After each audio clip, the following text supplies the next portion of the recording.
Well, good morning and welcome in. Thank you all so much for joining us for another LinkedIn Live here with the Monterey Bay Aquarium.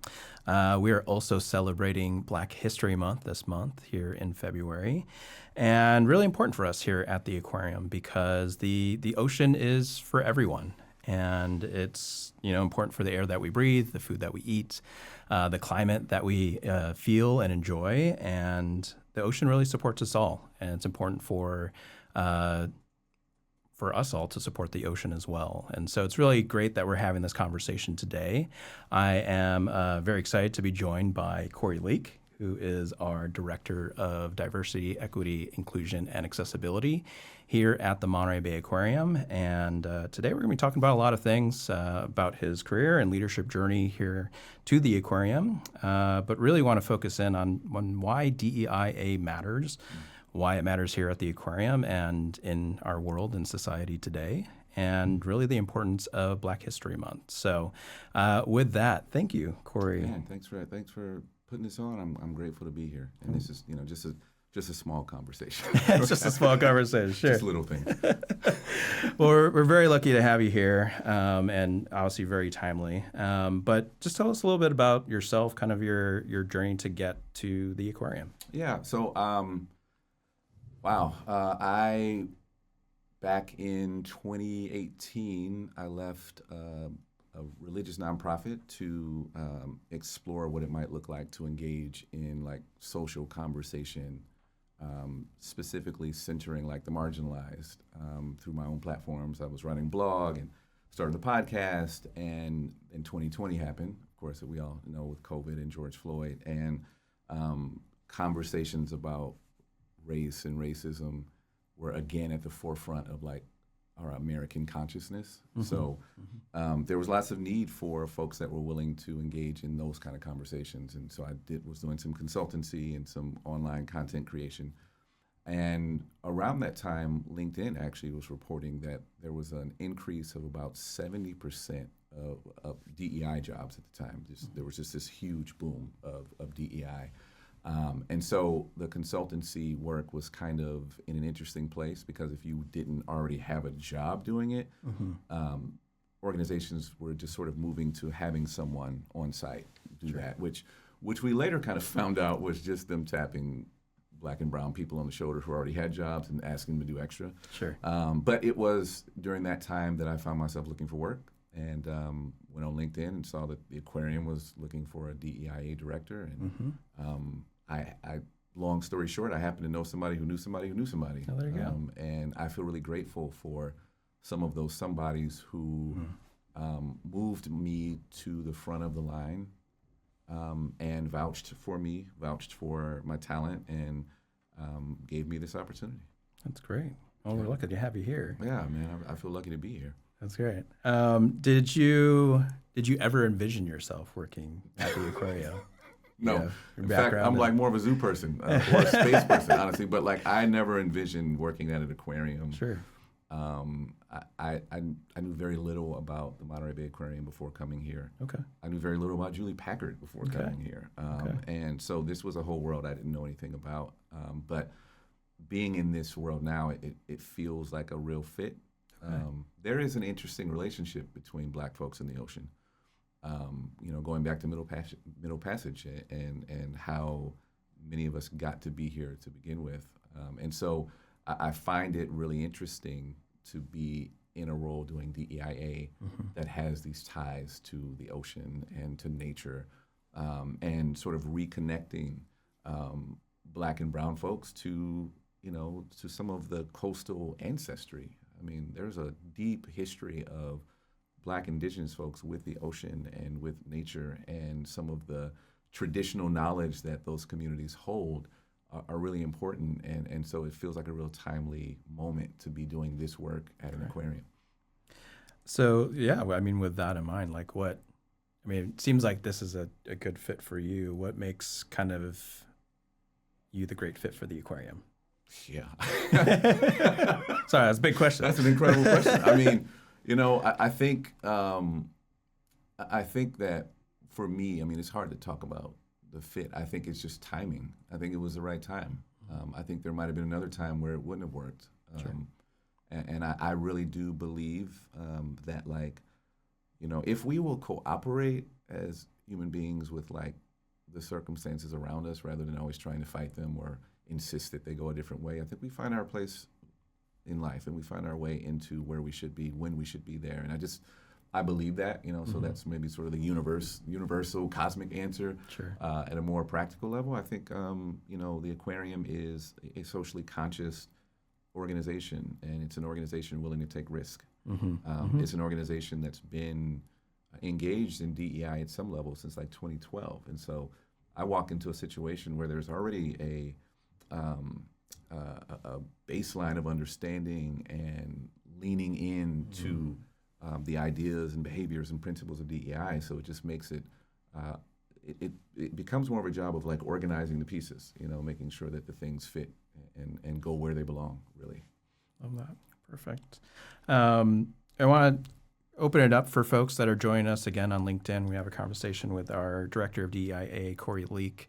If you have any questions about this work or what we're doing here at the aquarium, go ahead and throw those in the chat for us. We'd love to answer those for you. But coming back to our conversation, can you tell us just a little bit about, what is your role? What does that mean to be a Director of DEIA at an aquarium?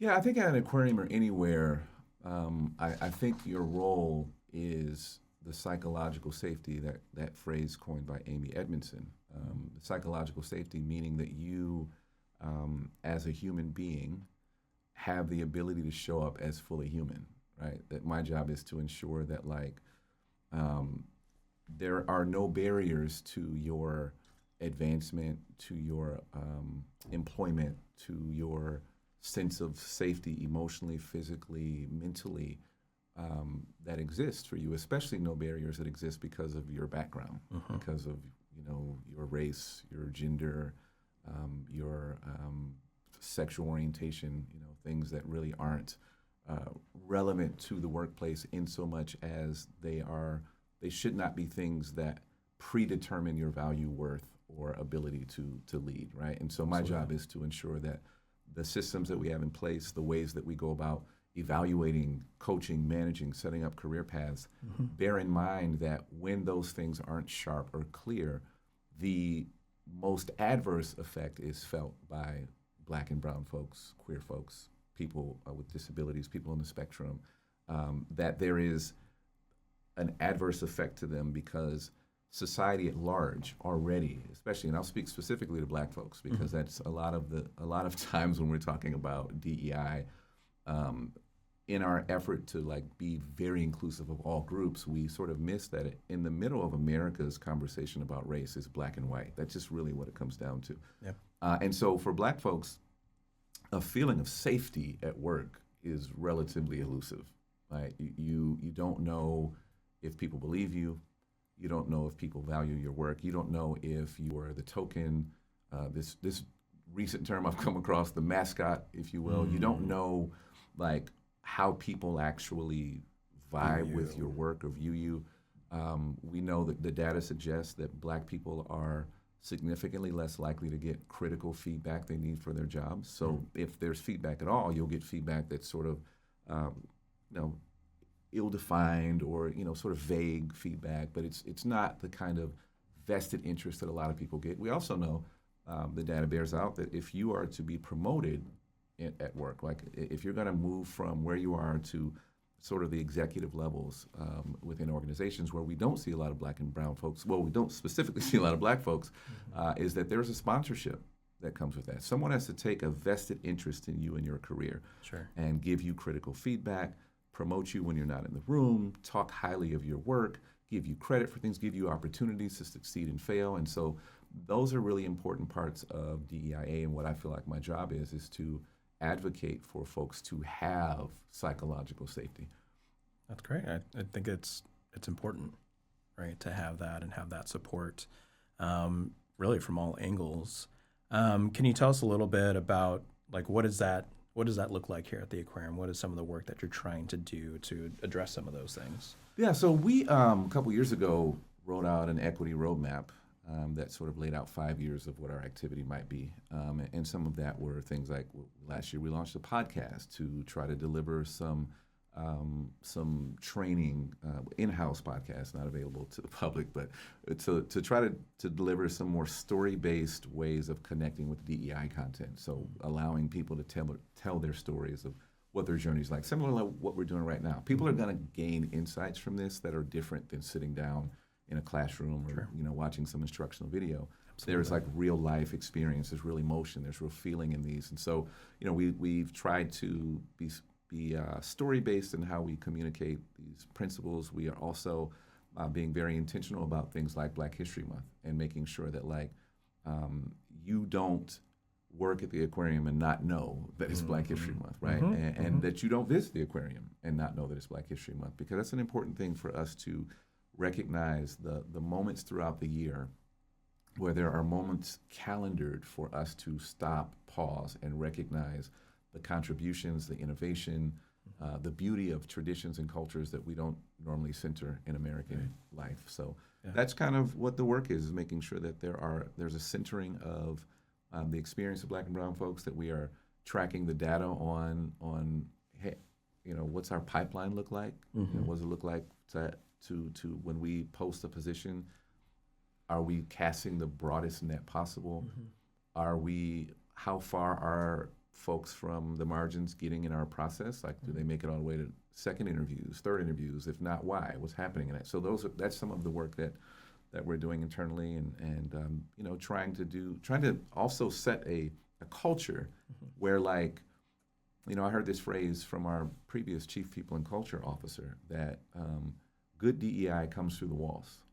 Like, you just, you know what I mean? It's like when you're in the office and when you're like on Zoom chats or when you're having meetings, you can just sort of feel that is coming through the walls. And I think in a lot of ways here it does. And obviously there's lots of work to be done, but I feel like it's there's always work. Yeah, always work to sure. be done.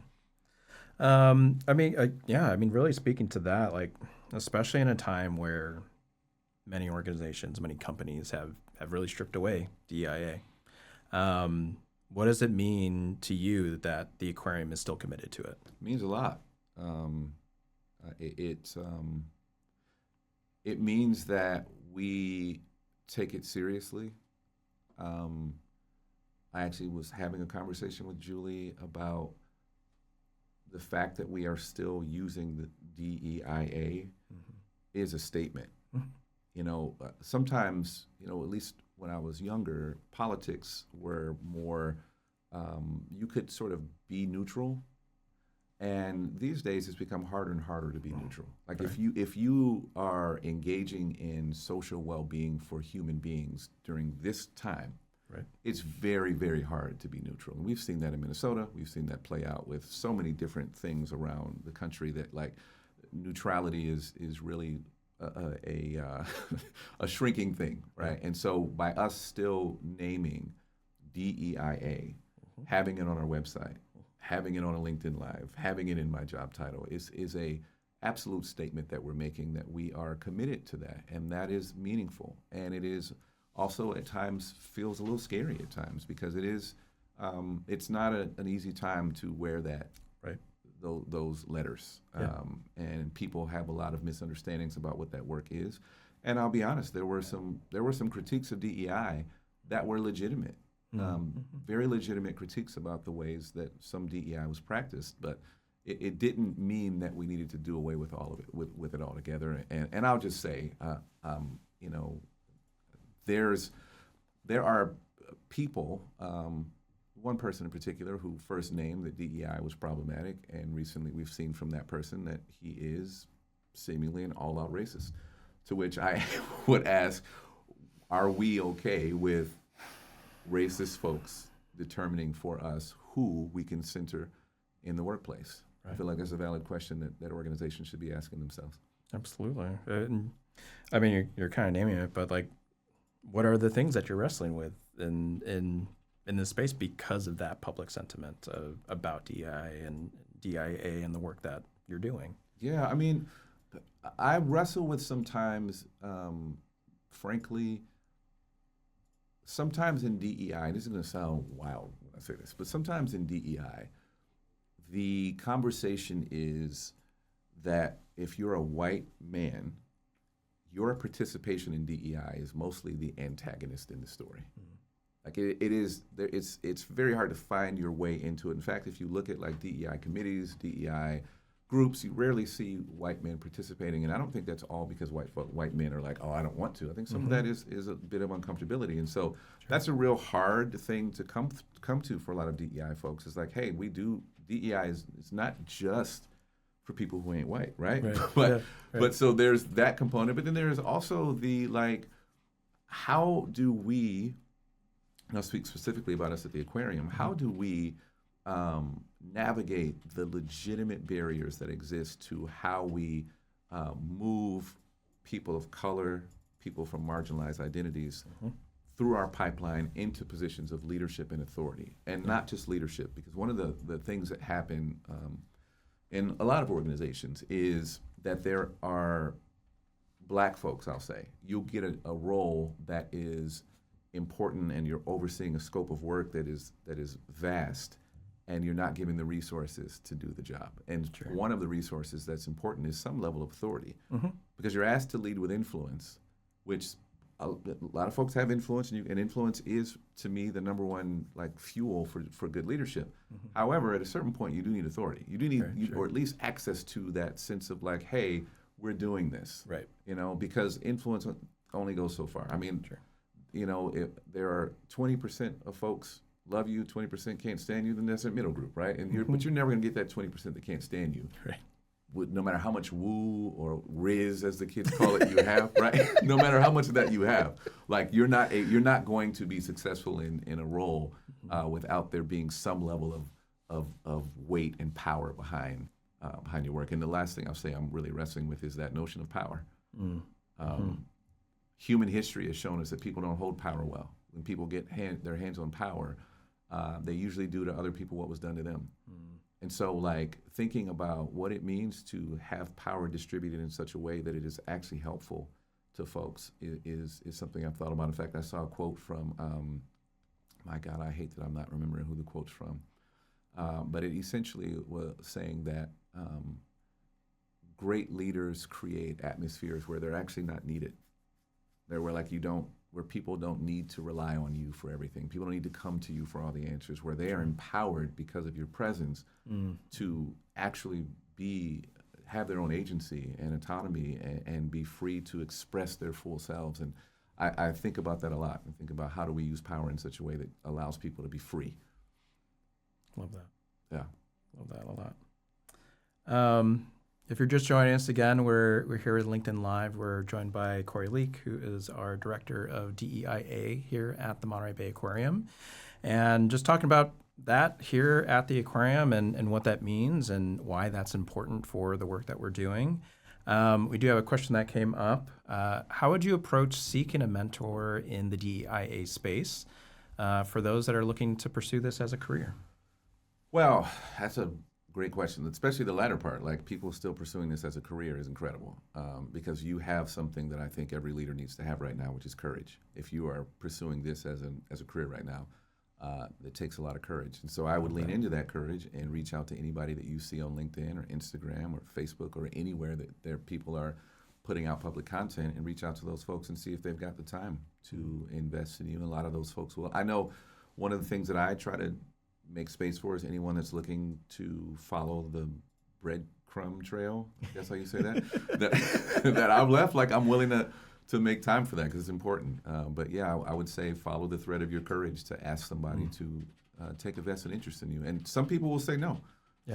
Some people will say yes, and ultimately be saying no because they don't make time for it. But you know, if you've got the courage and you want to do this, keep knocking on doors. Somebody will open. That's great.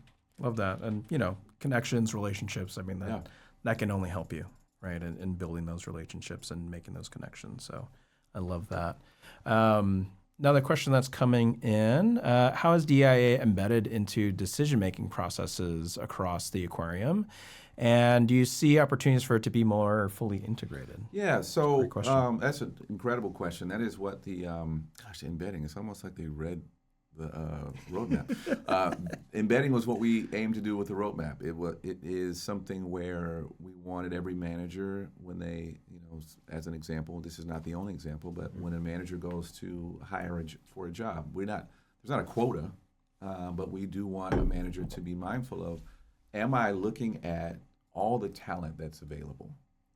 And so that's one of the ways that it's embedded. Another way that it's embedded is the questions that we ask during interviews, and going all the way up to our executive roles and C-suite roles. We ask questions about people's DEIA competency. We ask them about what history they have. We ask for specific examples of where they've engaged in that, because it's a value of ours. And so because it's a value, that makes it something to where it makes sense for us to be asking those questions. And I think I kind of just stumbled into one of the main ways that it's embedded it is a value. Mm-hmm. It is part of is one of our strategic objectives. So in order for it to be embedded, it has to be written down, and has to be one of what I call artifacts of your institution, that it is if someone goes and excavates, I think that's how you say that word, the aquarium 1,000 years from now, mm-hmm. I hope they find some DEI material. Mm-hmm. I hope that they look and go, oh, this was a place that was actually advocating for something, mm-hmm. and so I think that that's important, that it be on your walls.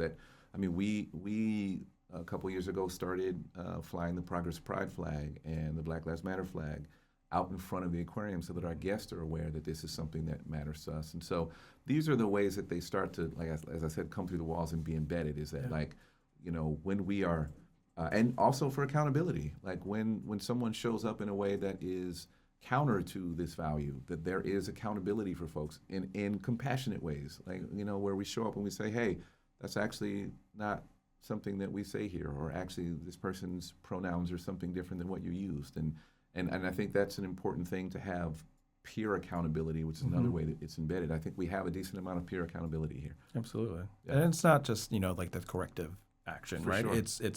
It's trying to have the understanding and the awareness and the empathy. Yeah, for sure. Empathy being a huge part of it, right? Is that there is, we are all human beings doing our best. Absolutely. I know, my good friend Dana, our chief marketing officer, disagrees with me when I say everybody's doing their best. But I really do think everyone is doing their best. I think people are waking up every morning and they're trying. And I think the ways that we can be better as a community is that when someone shows up and they're doing their best, and we sort of have that thought, that idea, I think this person's doing doing their best. I think this person is a good faith actor until they absolutely prove to me, beyond a shadow of a doubt, that they're a bad faith actor. I'm going to treat you like you are being honest and forthright. And therefore, since I think you're being honest and forthright, I can show empathy for the sincere ways in which you may make a misstep. And because there are going to be sincere ways that I make a misstep, sure. And that I hope that there's compassion for how I'm brought back into the community in a really delicate way. Absolutely. Yeah. And that's what we're all going through right now, right? At the aquarium and trying to figure things out. So we want to make sure that we touch on, because we are celebrating Black History Month, how do we meaningfully celebrate and acknowledge Black History Month? Yeah, we center the contributions of Black folks. We center the Black folks past, present, and future. There are Black people in the future, which is, a bit of a nod to Afrofuturism. That is an important thing to remember and think about, that Black folks have not just innovated, but Black folks are innovating, right? Yeah, that is still something that's happening. People are still doing incredible work to contribute to the well-being of all people. And so I think centering Black voices, and also beyond Black History Month, centering Black voices. I mean, because I say this with a lot of pride, and also recognizing that I am Black and biased, but I think Black folks have done an incredible job of being resilient and still remaining loving and compassionate despite what we've been through in this country and around the world. Absolutely. Love all this. I wish we had more time to just keep on chatting through all these things. But as we kind of wrap up here today, I think some folks have already addressed it and really want to get a sense of Do you have any career advice for any young Black people that might be interested in this career, anyone that might be interested in DEIA or its intersection with the ocean or conservation? What's kind of your advice for young people out there? Yeah, I mean, make sure you want to do it. Sign up for this work if it matters to you, and sign up for this work. And once you do sign up for this work, find ways to take care of your own inner peace. Because you'll be in a role of advocating, and you'll be in a role at some point, whether it's this era or another era. There are lots of eras where this work brings you into confrontation with people, and that's just the reality of it. And you've got to be able to maintain a sense of peace within yourself. Love that. It's important. It's important to keep both those things in mind. Are there any organizations that you'd like to point to or highlight that's doing this work, or anyone that you'd like to highlight this month? Oh man, Amira Berger just came to mind. She just wrote a book called The Price of Nice. She does incredible work. There is, Michael McBride, who does a lot of incredible work advocating for Black folks through political activism. Of course, the Angela Rye's of the world, folks like that, I would say, that are incredible. Dr. Michael Eric Dyson, who's done a lot of writing, and I mean, of course, the shout out to the GOAT, Dr. Cornel West. Folks like that, I think I would name as people who have really done incredible work in this regard. That's great. Thank you. Any last words or thoughts you'd like to share before we wrap up today? No. I wasn't expecting that. That works. Love it. Well, thank you all again for joining us for this conversation with Corey Leak. Thank you, Corey, again for joining us today. Our Director of DEIA here at the Monterey Bay Aquarium. If you enjoyed this conversation, you found this interesting, we're actually going to be chatting with Drs. Kwamina and Dr. Mike from our veterinary team next Tuesday. That's going to be on TikTok and Instagram. Sorry, missing my words here. So that's Tuesday, February 17th. Check us out. We're going to be talking with them as we continue our celebration of Black History Month. But again, I want to thank Corey for joining us here and leave you all with a reminder that the ocean is for everyone, and caring for it really supports us all. So thank you all, and hope you have a great day. Thank you.